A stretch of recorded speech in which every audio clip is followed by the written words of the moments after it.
Hello everyone, welcome to another lecture of phosphorus dark classes.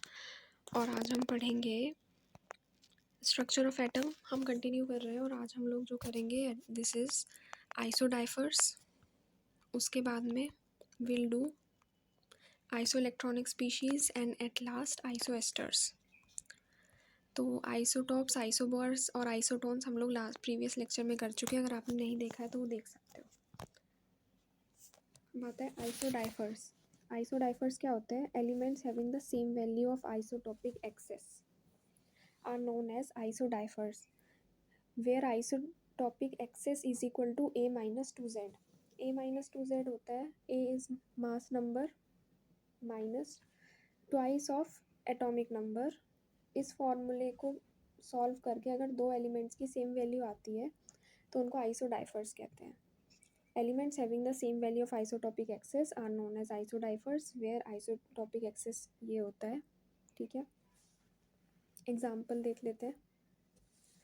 जैसे कि इसमें बहुत सारी चीज़ें दी हुई है।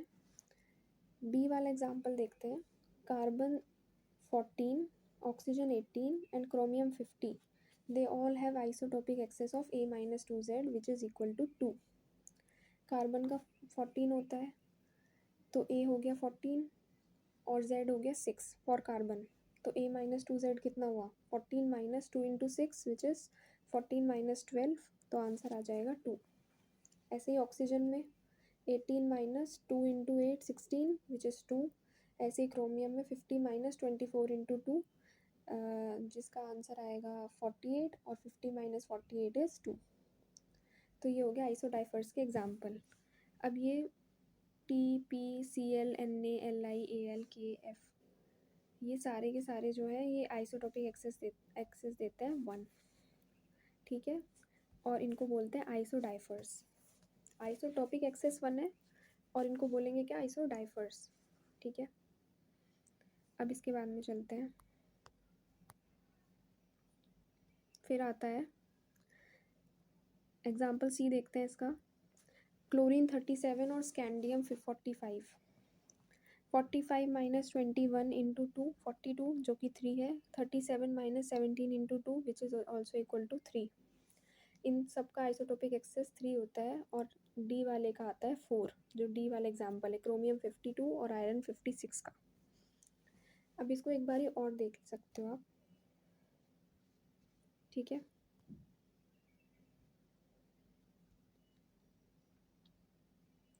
टेक अ पॉज एंड इसको समझ लो एक बारी।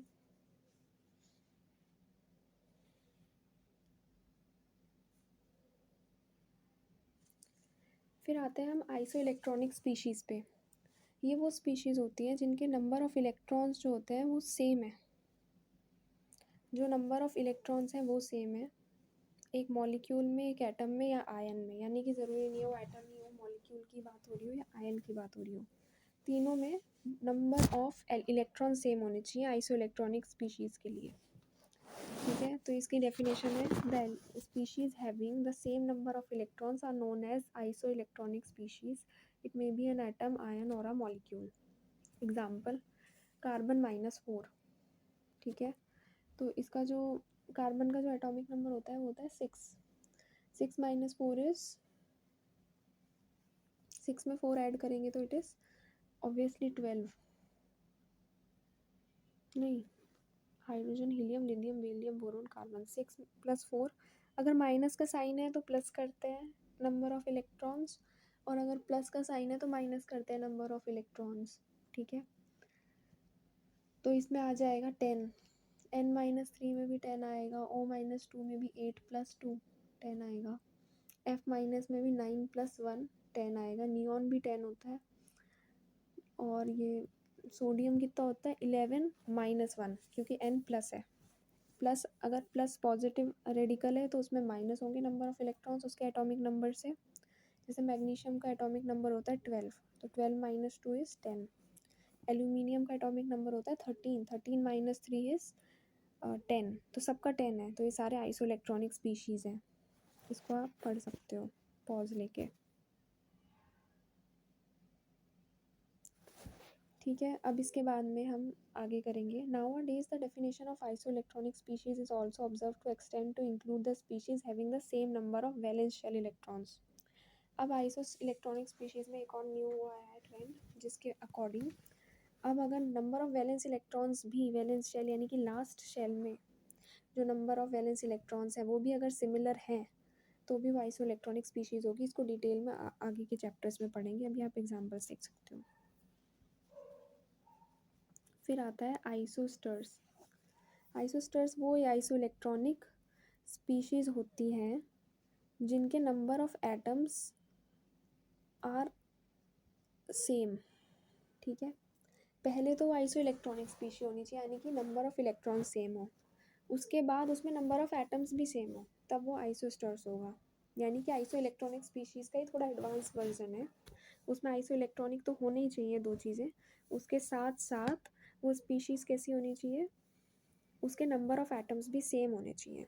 ठीक है, जैसे कि मीथेन है CH4, तो इसमें नंबर ऑफ इलेक्ट्रॉन्स कितने हुए 6 और 4 10 है ना, और नंबर ऑफ एटम्स कितने हुए 4 atoms of hydrogen and 1 atom of carbon 5।